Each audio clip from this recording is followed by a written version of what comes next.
YouTube. How's it going? It is Kyle Trustov here. Tarot reader, psychic, medium, 14, 15 years. It's been a very busy day today. It's a 5 session day. I've done 2 tarot readings, a mediumship reading, a therapy session. Well, I will be doing a therapy session in an hour, and then I taught somebody earlier. So yeah, very busy. I'm gonna have to go home and get into bed and just relax. I'm making this video because I was meant to do a Q&A live yesterday, but I wasn't able to do it because I was busy. So I thought that what I would do is I would make a video and then it can go on YouTube, and I can also put it on my Facebook and share it there too. I will be also sharing episode 13 of the podcast, Tower Talks. I was interviewing she was a social worker for many years. Her name is Amanda. We were talking about self-worth. So that is up. If you want to look at that, you can find it under my name and Tower Talks. In regards to this Q&A, what would have been the Q&A?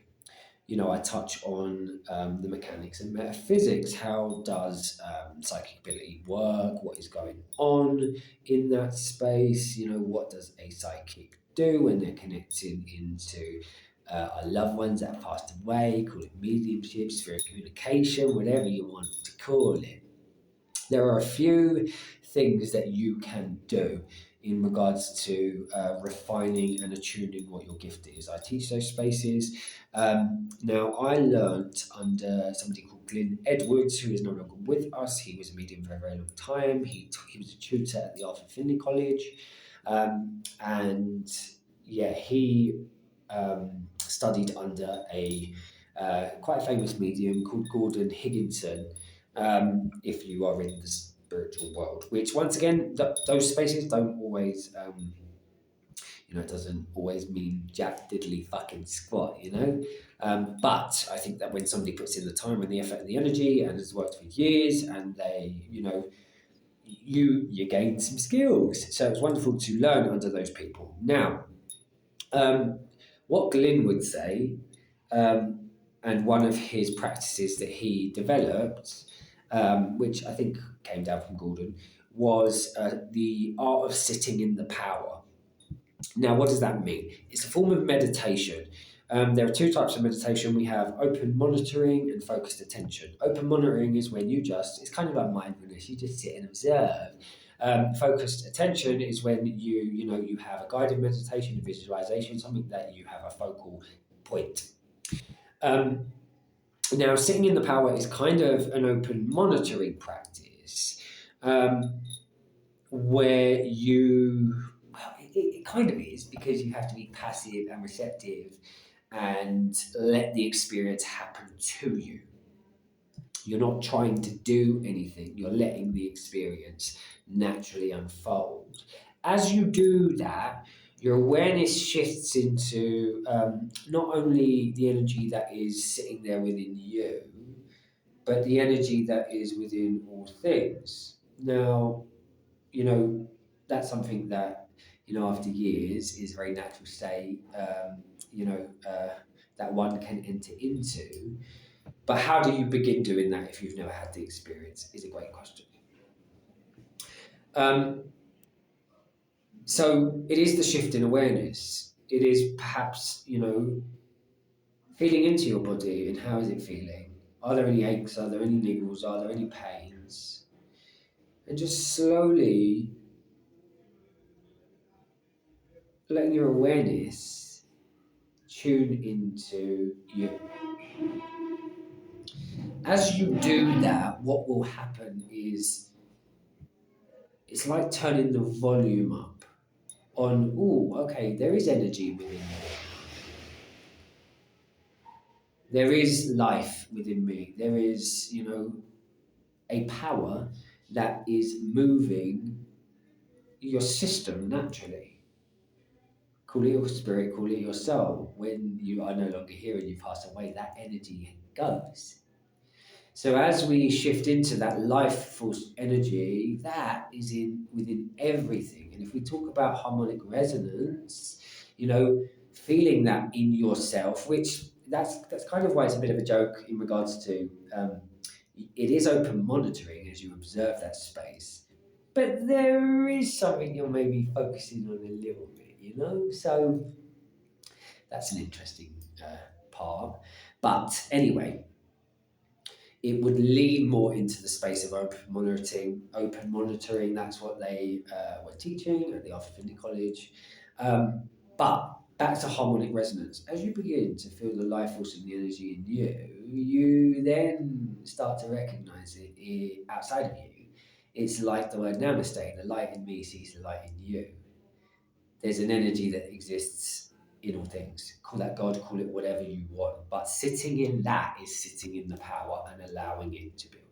What that does is, and I was talking to somebody about this, one of my students, is that it helps you to become very aware of your natural system.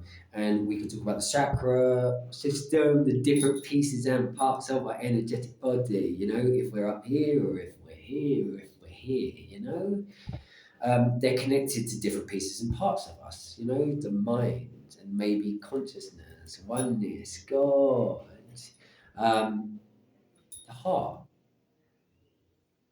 our communication. But as we begin to become very aware of those spaces in ourselves, we also become aware of where the energy is not flowing, which, you know, because of sometimes it's experiences and emotion, memories, we store things in our energetic system. There's enough information and research to be able to see that online. Anyway, but as, once again, we open up our system, we then help things to shift and move. So what can happen is things can come up to the surface. Now, that is a byproduct of, once again, sitting in that power of allowing your system to naturally work. A psychic, is seeking to have a clear channel so that there is nothing in the way of them receiving maybe information, wisdom, knowledge that is connected to maybe something larger or higher than base, root, material, physical, earthly plane. If the system is operating in its totality, then we're bringing God down into reality. That would also mean, you know, you are then able to give over information, wisdom, communicate it from a heart space, and also then objectively see, put aside one's subjective experiences and then objectively show up to the table and see where somebody else is objectively. Once again, how do they exist within God on the material, physical, earthly plane? This is what people talk about when they talk about dimensions and living in 5 dimension. Actually, the goal is to have an integrated system. So I think that is it for the day. Hopefully that has been beneficial or helpful. If anybody wants to work with me, you can, carltreslove.com. I'll keep making these videos because, it's one of those things, isn't it? You don't realise sometimes how you accumulate knowledge, which, once again, there are definitely 100% things that I do not know. And I'm very good at raising my hand and saying, make that make sense to me, but I want to know what the truth is. The other piece apart, very quickly before I go, because I'm very aware I've got to go and do a therapy session with somebody. And then I need to make a Mr. Black video. But trauma or pain that is stored within the body, once again, it blocks the system. So we have emotions and feelings that, are decompartmentalized or compartmentalized and fragmented, that we don't always have access. And when we feel safe and secure, base root space in ourselves, then we're able to process it. Because interestingly, the issue is that we didn't have the emotional capacity or the intelligence, or we didn't understand or have enough support around us to be able to deal with what was going on in our base objective reality. So often people then run away, they escape, they even go up and out into spiritual realms, there's dissociation there, but it means that there's things that are sitting there that are not looked at. As one sits in the power and cultivates, maybe an embodiment practice of feeling your whole system, those things may come up and come out. Very important to have, people that you can connect with and talk to as you do that and you connect into that process. I would also say not everybody is meant to do this work.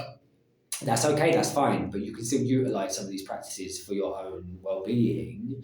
And if the wonderful, beautiful byproduct of that is that then you find that this is meant to be your purpose or your calling or your service, then you can do that too. But it's an unfoldment. There's no rush. It's about honoring what's in your spirit and your soul, which is what Glyn would say. It's a natural unfoldment. You will be you. You can't be anything but. And sometimes it doesn't always make sense. Sometimes we will never know. Maybe we don't need to know. But you will always, you can only ever be it because that's what God intended you to be. The piece of you that is God. So that's it. Remember, all is good, all is God, all is love. Until we connect again soon in a bit.